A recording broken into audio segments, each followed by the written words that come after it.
You okay? Yeah, hi Sean, good evening. Hello, Darren. Thank you very much for joining us. And happy birthday. Thank you, sweetheart. Thank you. Thank you for joining us. Thank you for having me, thank you. Could you just give a few sentences about who you are before we go to the freeways in Bath, Colonel story? Yes, certainly. So my name's Darren Leighton.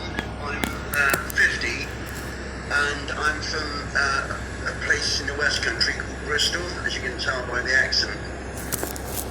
And tonight my testimony is about, things I've endured in the British care approved school system, the torture, the mental torment, the things I saw, and the things that have scarred me for my life up till now, Sean.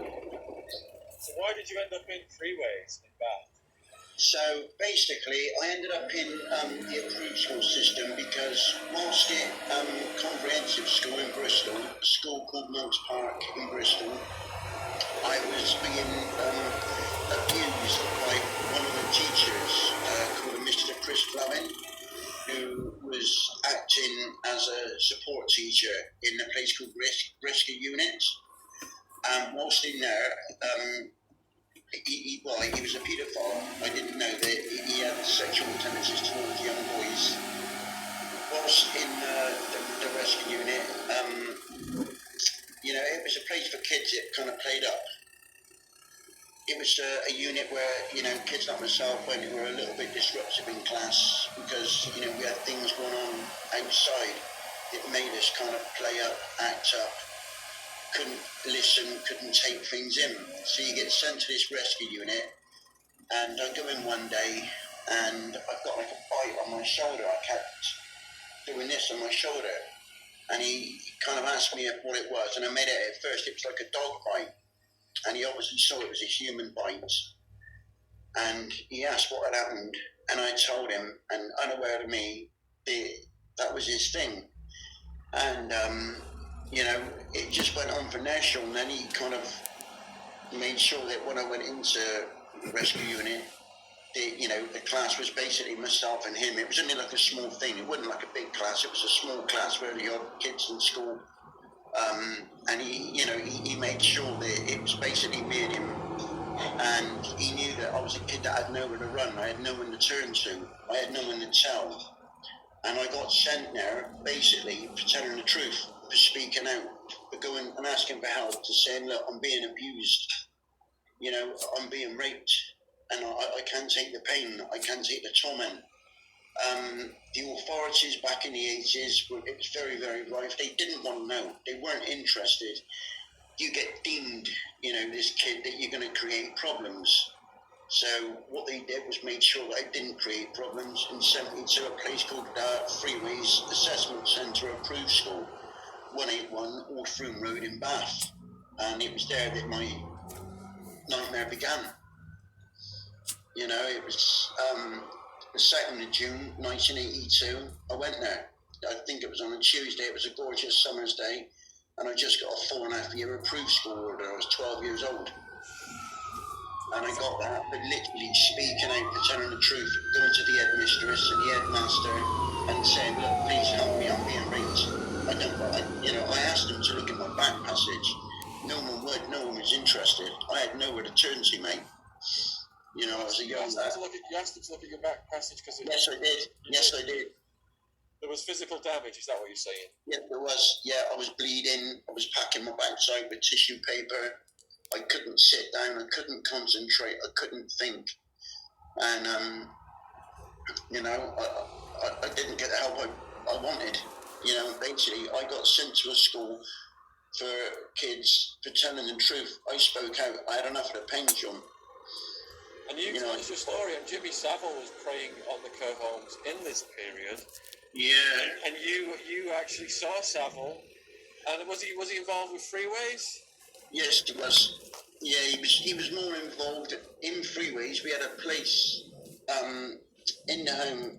There was an area we used to go to. It was known, well, it's still there now, and it's called Rainbow Woods. It's not too far from the home. and it was there that people, you know, like Savile and stuff, they would come out in numbers. Do you mind if I go on about this? We've got 30 minutes. Go into as much detail as you want. Because you said that there was a game. Basically. There was a game they played in Rainbow Woods. Yeah, they kind of put it down as a thing called tag, and it wasn't tag. There was no such thing as tag. You would get taken to Rainbow Woods at about 8:30, 9 o'clock at night as dusk was setting in, you know, on certain nights. We were driven in a van, 4 or 5 boys, could be 6, could be 7, it depended how many men there were for us at that time. Our driver was always a driver called Clive Hill, and we would be taking up a long path to the wood. We'd stop. We'd have to get undressed in the back of the van, down to literally everything, barefoot. We'd get led into the woods, into Rainbow Woods, into like a big dip cavern sort of thing. And what we would do then, they told us we had 10 seconds to escape. As escape meant, you know, to get as far as you could, sort of thing. And you had no chance, mate. It was like 3 seconds, and you know, Savile, Peter Tobin, Sidney Cook, you know, Sidney Cook. Yes, Sonia, Sidney Cook. You know him? Well, not personally, but Sidney Cook, for anybody who doesn't know, is one of the most violent, wicked, demonic, pedosexuals, I'm going to start using that word now, that we have witnessed and experienced in this country. You had first-hand experience of him. Yes, I've been raped by him. I'm very sorry to hear that. No, it's okay, Sonia. You know, I'm sorry. You know, I've been raped by him. And a horrible guy, you know, Peter Tobin, and they were all part of that ritual. So, you know, what they would do then was they lied to us. They told us we'd have like 10 seconds to try and get as far away as you could before you were captured, but it never happened that way. 3 seconds, you were pounced upon by 2, 3, 4 men. Because you were naked, it was hard as well to run barefooted because you're in a wooded area, so that was kind of part of the torture. You were then, if you were put into a group of men, I was 12 years old when all this started. I was 12 years old, so that I'll emphasise straight away. Then what would happen then is they'd grope you. Can I go into detail what happened? You can go into as much detail as you want, Darren, please do. Yeah, they would then, you know, try and masturbate us, like us boys, try and insert their hands into our back passage. And then, you know, all the savage, horrible sexual stuff they did to us happened. You'd literally put into group sex. You'd have, well, you could, if you was unlucky, which I was a few times, you'd have 7 to 8 men rape you. Full-grown old horrible men rape you. And they were rough, they were brutal, they were evil, evil, evil people. They tortured us beyond belief, Sean. They really, really did. You know, we used to get, if you was on the floor, what another one of their horrible things was, we had this scumbag called John Beecham, and what he was like doing was to put in a belt around our necks and to pull us like one way, and like Savile, Tobin, Cook, all the other scumbags would be holding your body back because it meant they could penetrate into you deeper as kids. So they'd have you all tight, and you had no chance. Mate, we were urinated on. We were whipped. We were bitten. We were beat, and it was horrible. It was very, very, very, very scary. It was, you know,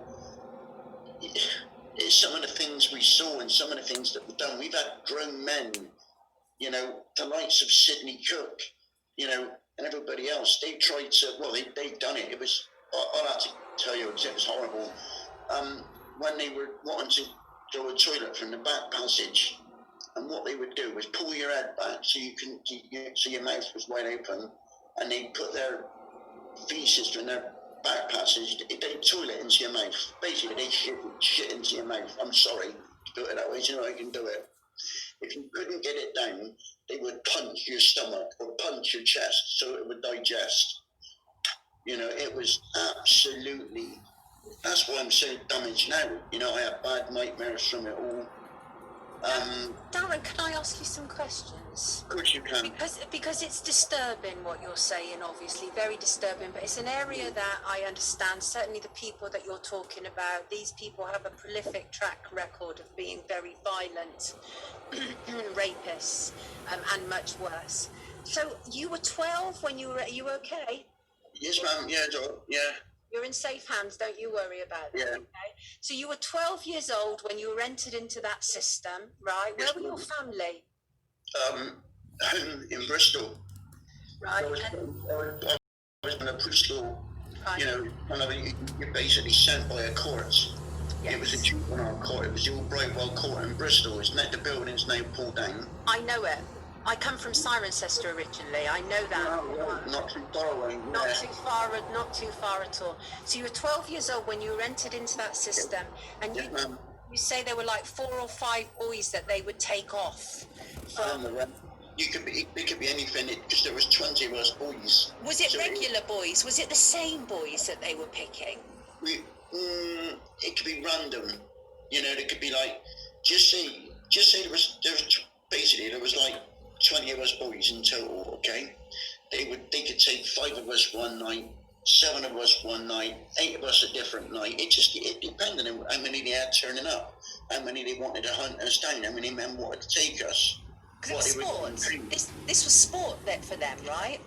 Yeah, it's called so I now believe it's now called the Hunger Games. Right. Oh, it's how like, interesting.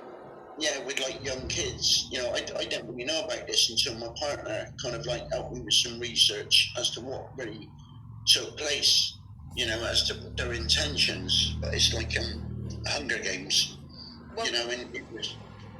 That's really interesting. Talk about a full circle. Our final guest tonight actually was involved in producing the Hunger Games, so that's very interesting. Talk about a full circle of things. So, yes, and so I understand what you're saying. So Darren, obviously this is devastating what you're relaying. Yeah. How long before you were able to start coming to terms with it and being able to give voice to what you'd experienced? This year. May of this 1 years. I've in my past previous, I've gone to everything I got is accounted for by my doctor. For the last 30 years, I've been crying out for counselling from my doctor. Well, doctors, it was all noted on my records because of severe child abuse. And they've sent me to so many different psychiatrists and therapists up and down the southwest, and everybody I went to basically said that what myself and a few others have been through was too extreme for them, and that they couldn't take it. And basically how it works, so you get sent to they call it a therapist, and the therapists were more interested on like, you know, trying to tell me that the university they went to. I had one tell me that she went to Imperial University in London, that her part-time job was making hamburgers for McDonald's, and she made this triple mac. She didn't put on weight.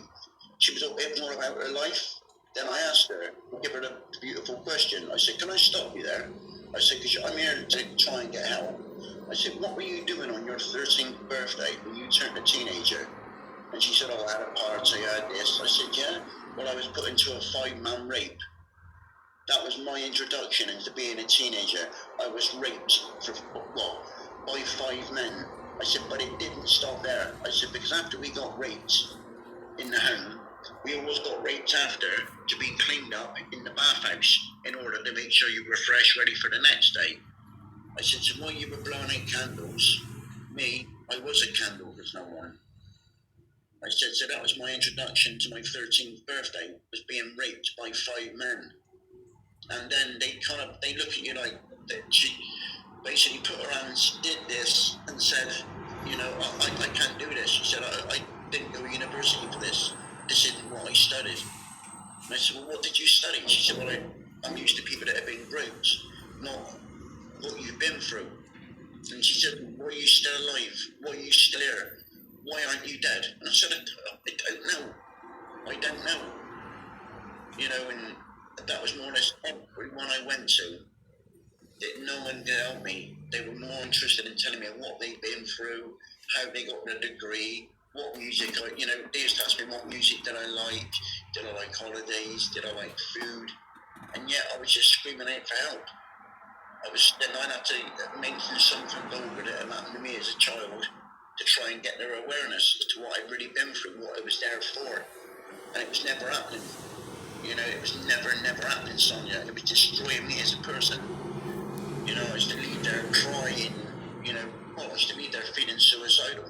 So I didn't get the help I was expecting. I knew it wouldn't happen on one visit, but,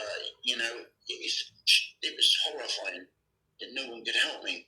No one. Are you okay? Yes. Are you okay to tell us about the head boy, John Beauchamp, and Beecham. Beecham and took Friday? Yeah, he's so basically what we had was in the home we had a lad, an head lad. His name was John Beecham. Horrible scumbag of a bloke. And what John would do, he was always the instigator. He was the one that always came and got you from your bed at night.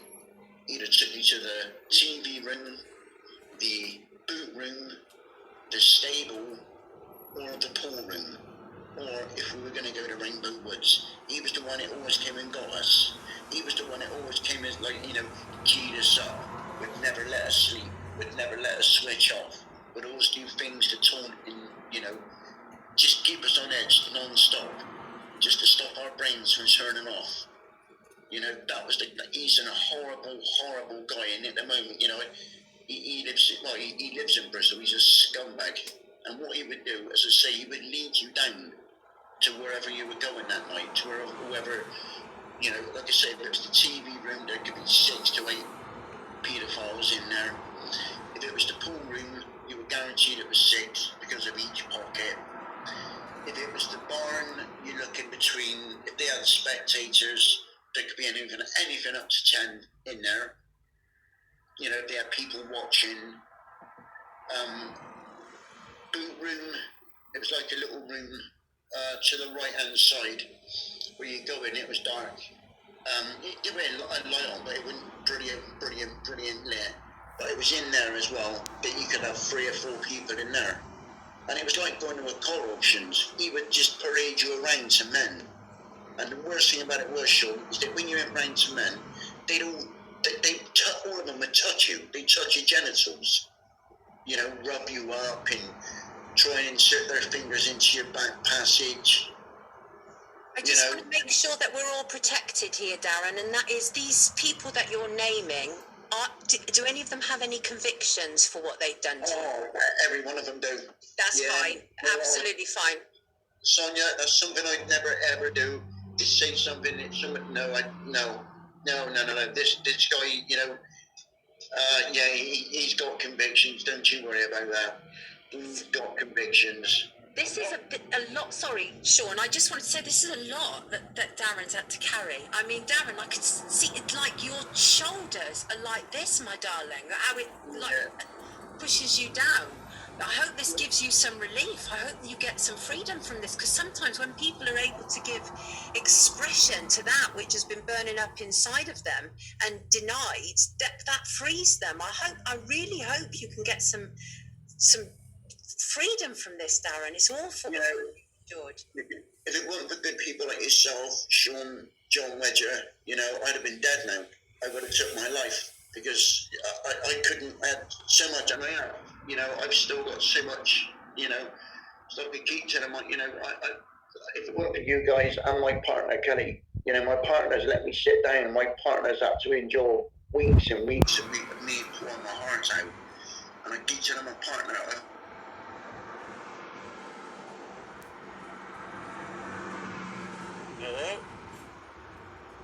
Hello?